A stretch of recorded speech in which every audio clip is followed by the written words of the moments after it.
Senator John Kennedy stood backstage at the CNN town hall, his navy blue blazer crisp, bolo tie perfectly centered, and a bemused smile tugging at his lips as he heard Senator Elizabeth Warren's voice echo across the studio. The progressive firebrand from Massachusetts was already on stage, speaking with fervor.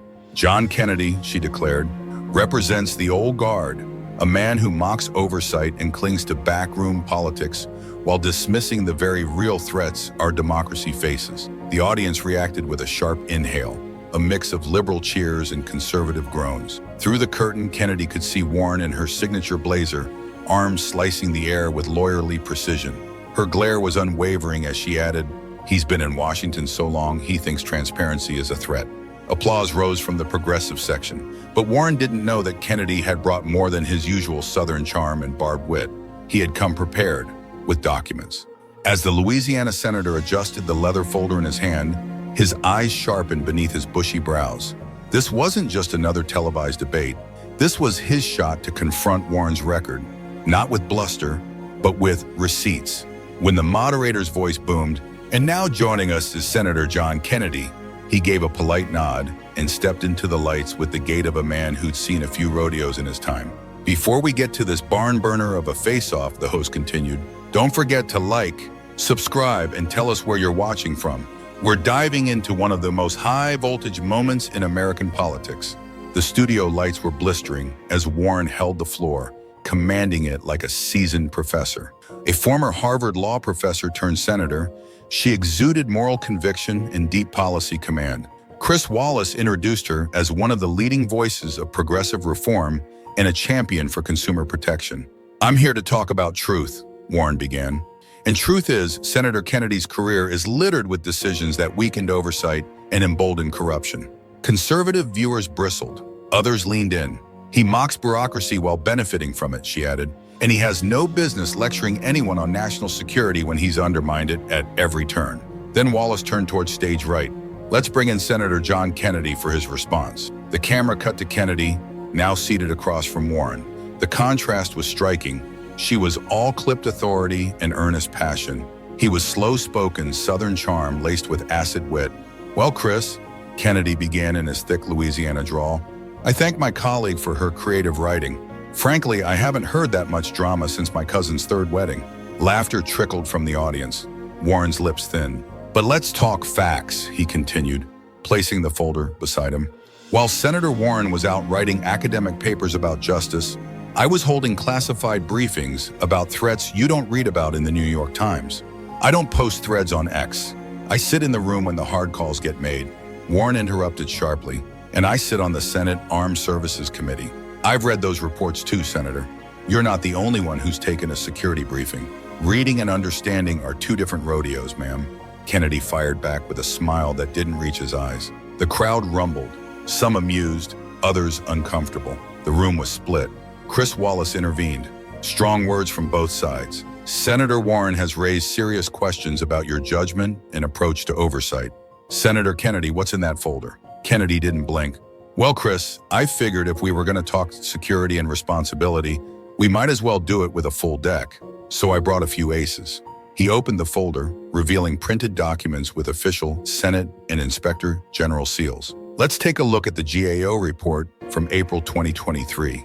He said, gesturing to the camera crew. Paragraph 4, page 12.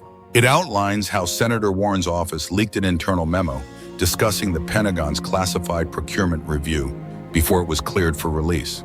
Warren sat stiffly. The audience quieted. "That report," she replied, her voice cool, "was later found to have no evidence of intentional wrongdoing." Kennedy raised a brow. "Didn't say it was intentional, Senator. Just said it happened. On your watch." The screen behind them lit up with the report, key lines highlighted. A ripple went through the audience. Warren reached for her rebuttal documents, but Kennedy beat her to it. "And if we're talking credentials, let's not forget your 2019 comments about defunding key surveillance programs. You said, and I quote, 'We should rethink how much we trust these intelligence agencies.'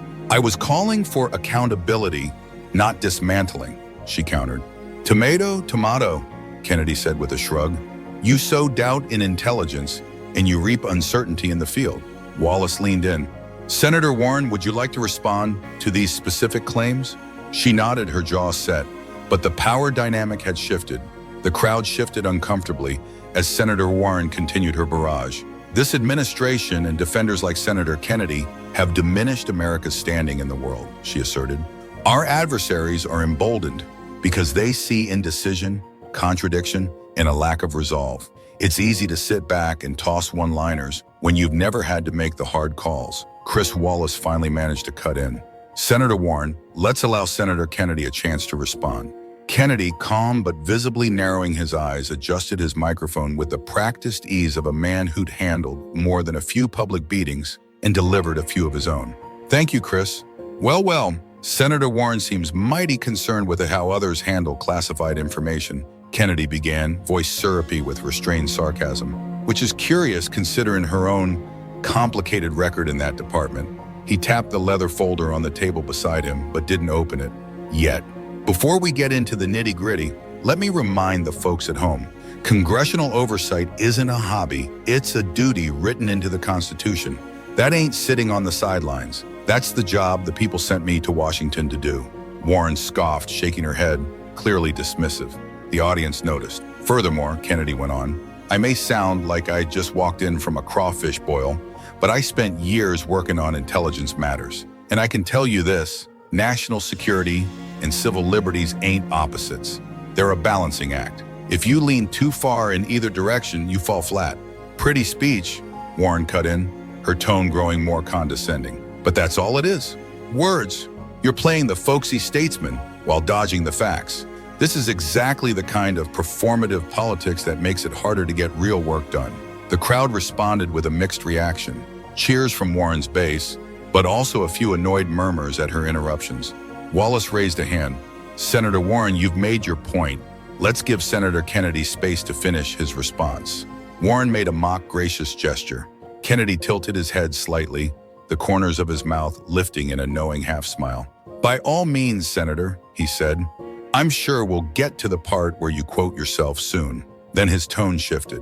Calm, controlled, razor sharp. Now, since you're so interested in the secure handling of information, Senator, maybe it's time we take a good look at your own track record. He opened the folder and withdrew several papers. The cameraman zoomed in, official seals, redacted names, unmistakably authentic federal reports. Senator Warren, he said, are you familiar with the Inspector General's report dated June 2022 regarding unauthorized disclosures of classified information during the Pentagon audit transition period?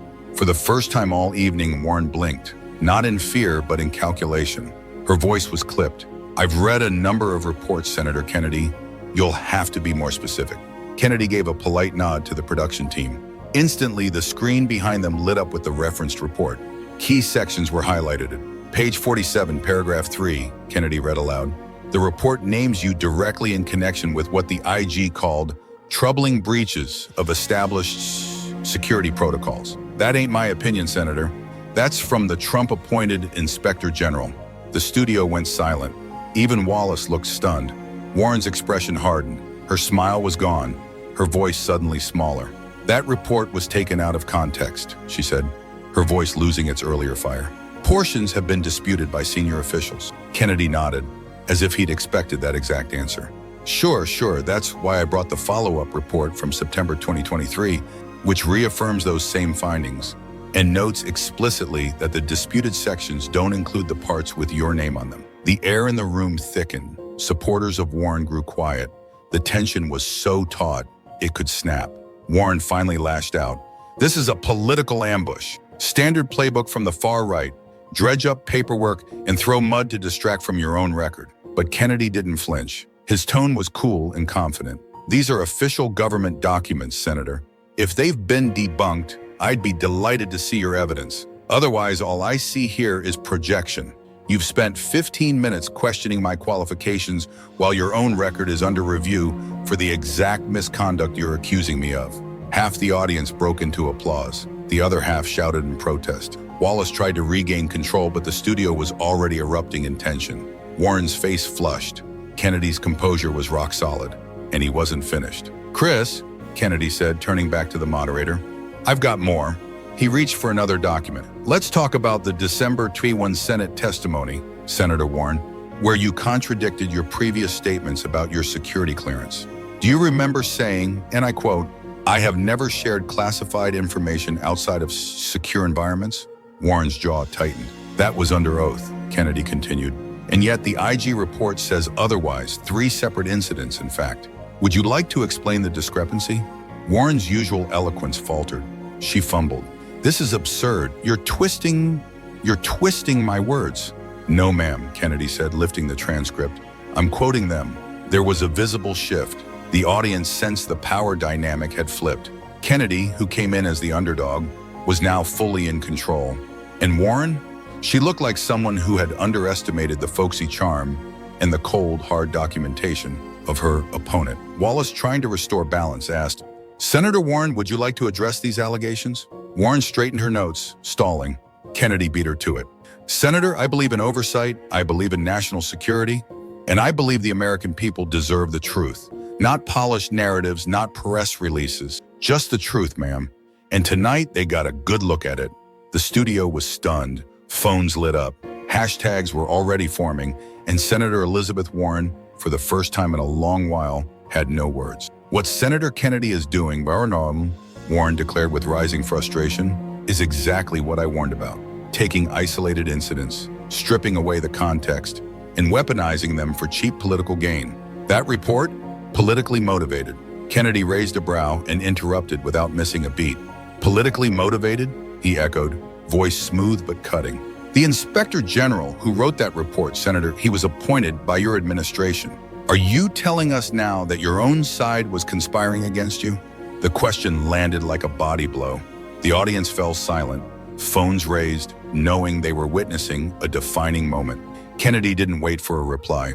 "Let's move on," he said, nodding toward the production team. "Bring up the next slide." The screen shifted, displaying a transcript.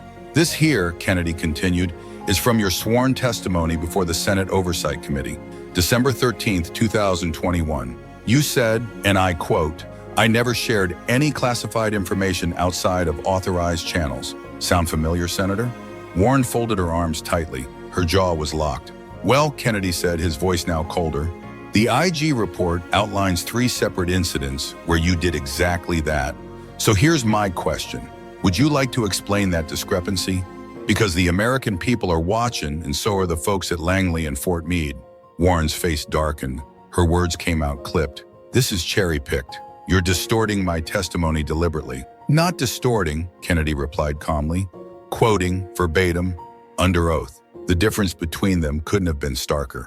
Kennedy standing firm, papers in hand, Warren on defense, visibly rattled. Even her earlier supporters now looked unsettled. But Kennedy wasn't done. "Now here's the part that really bothers me," he said, pulling out another document. "After these violations were flagged by internal staff, your office allegedly had those whistleblowers reassigned. That's not just sloppy, Senator. That's retaliation." Gasps broke across the room. Wallace leaned forward, surprised. "Senator Warren, do you deny this?" "That's a fabrication," she snapped. "Staffing decisions are made for many reasons. None of them had anything to do with—" "Really?" Kennedy cut in softly, drawing out one more document. "Because I've got here a sworn affidavit from James Keller, former Deputy Director of Operations, who says, and I quote, 'We need to clean house of anyone who doesn't understand how things work now.' That was 3 days after the first security complaint landed on your desk." The studio fell utterly still. Wallace, uncharacteristically, said nothing. Warren's supporters had gone silent. Some shifted in their seats. The earlier smirks on her team's faces had vanished. This is character assassination," Warren sputtered. "You're using selectively edited documents to smear." "They're not edited, Senator," Kennedy interrupted gently. "They're federal records, and they paint a different picture than the one you've spent years building about who's qualified to speak on national security." He turned to face the audience, tone now solemn. "Let's be clear. I didn't bring this up for headlines. I brought it up because the stakes are too high. You question my experience while your own record shows a pattern of breaches, obfuscation, and retaliation. The people deserve to know that." The applause was thunderous, not just from his base, but from across the room.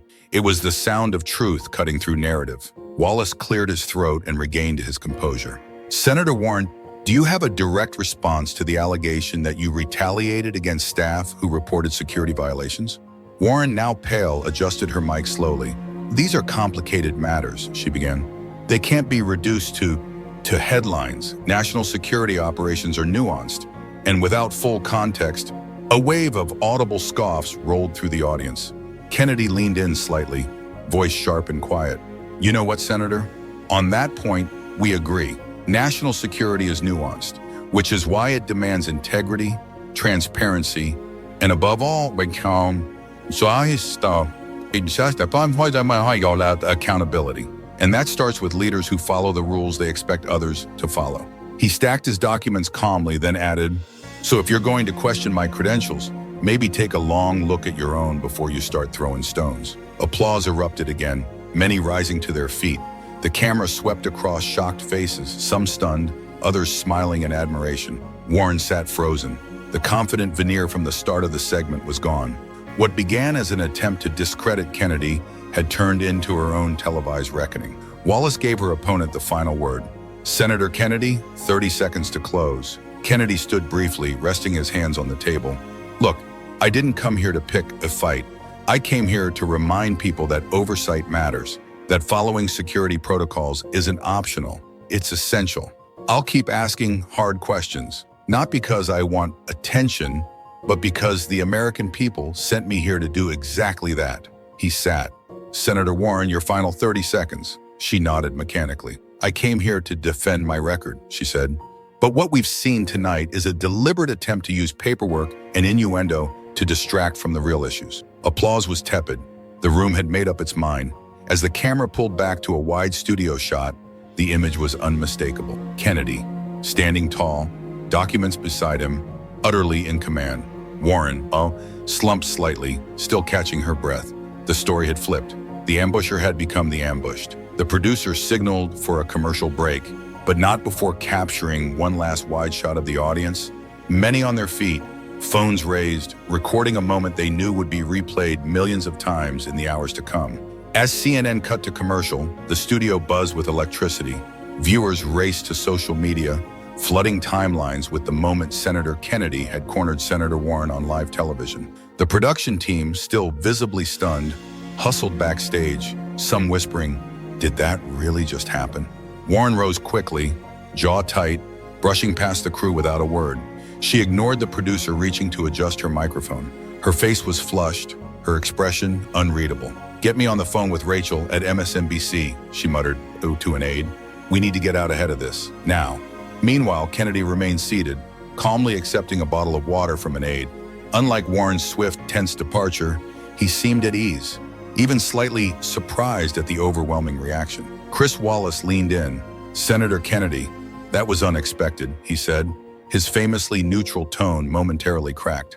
"Sometimes the truth is," Kennedy replied dryly, "and sometimes it just shows up in a folder." Outside the studio, social media exploded.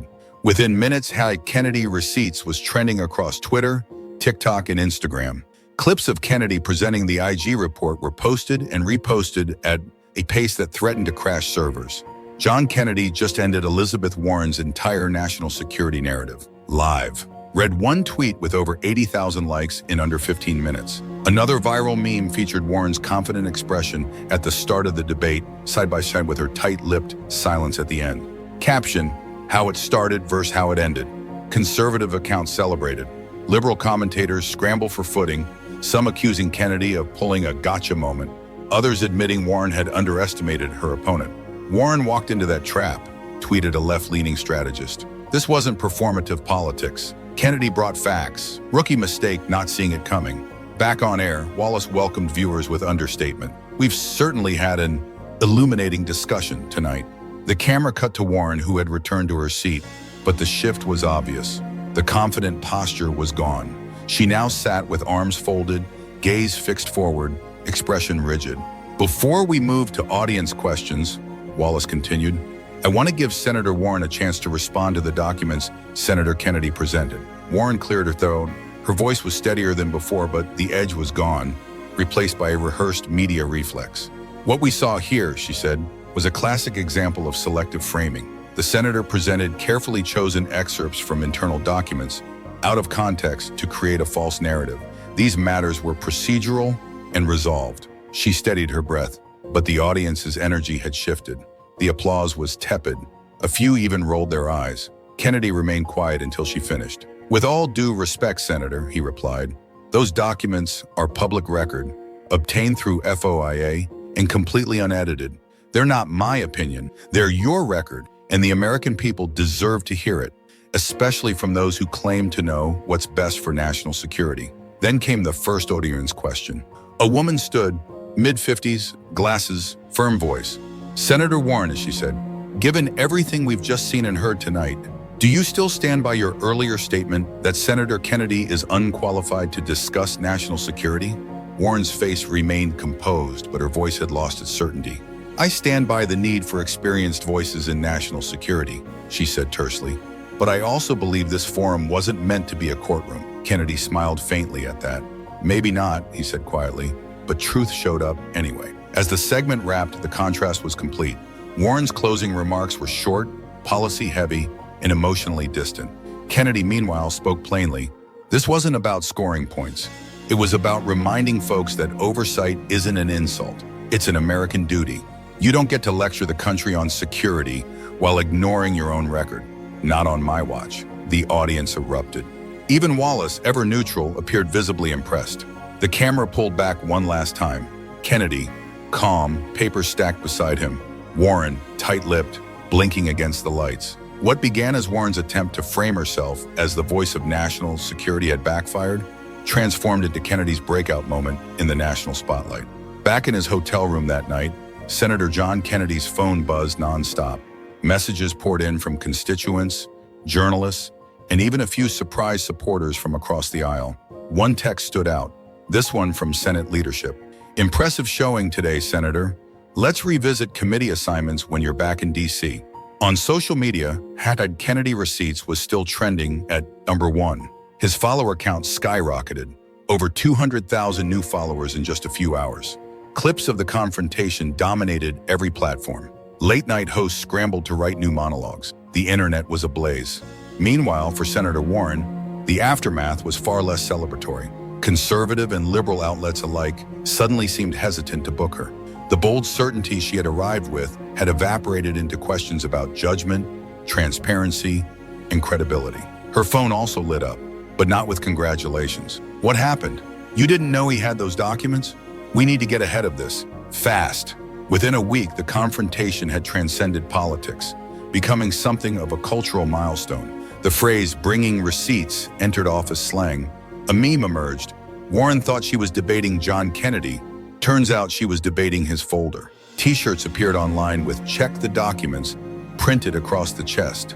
It became an inside joke for anyone who'd seen the now iconic moment Kennedy flipped the debate with hard evidence. But beyond the laughter and headlines, the exchange struck a deeper chord. Across America, in classrooms, in courtrooms, in business meetings, people invoked the moment. When someone entered a room with a stack of facts, someone would whisper, "Don't warn this, bring your Kennedy energy." What should have been a routine televised exchange had instead launched Senator Kennedy's national profile into orbit. What might have taken years of political maneuvering had happened in one sharp, prepared, and devastating hour. He was no longer just a sharp-tongued Louisiana senator with witty metaphors and a love of bourbon-soaked commentary. He was now a national figure of substance, a reminder that even in an era of spin, facts still win. As for Warren, her path forward grew rockier. The debate didn't end her career, but it wounded her image, especially among centrists who had once seen her as untouchable. The confrontation raised real questions that would follow her through interviews, public appearances, and potential 2028 conversations. And the internet? It didn't forget. 3 months later, when Warren tried to reframe her record on a Sunday show, the clip resurfaced. Again, the internet's memory was longer than any strategist's hope. Kennedy, for his part, never gloated. When asked about it weeks later, he simply said, "It wasn't about me or her. It was about the truth. I didn't go there to win. I went there to show my work, and maybe remind folks that it's still okay to do your homework before you open your mouth." In a political era dominated by shouting, slogans, and spectacle, John Neely Kennedy had done something rare. He brought the facts. He held his ground, and he walked out stronger. For a moment, just one unforgettable moment, the country saw what political discourse could still look like. Prepared, principled, proven. Don't miss our next breakdown of Washington's most explosive confrontations. Hit subscribe. Drop a comment below. Was this the most prepared political takedown you've ever seen? Check the documents. Bring the Kennedy energy. We'll see you in the next video.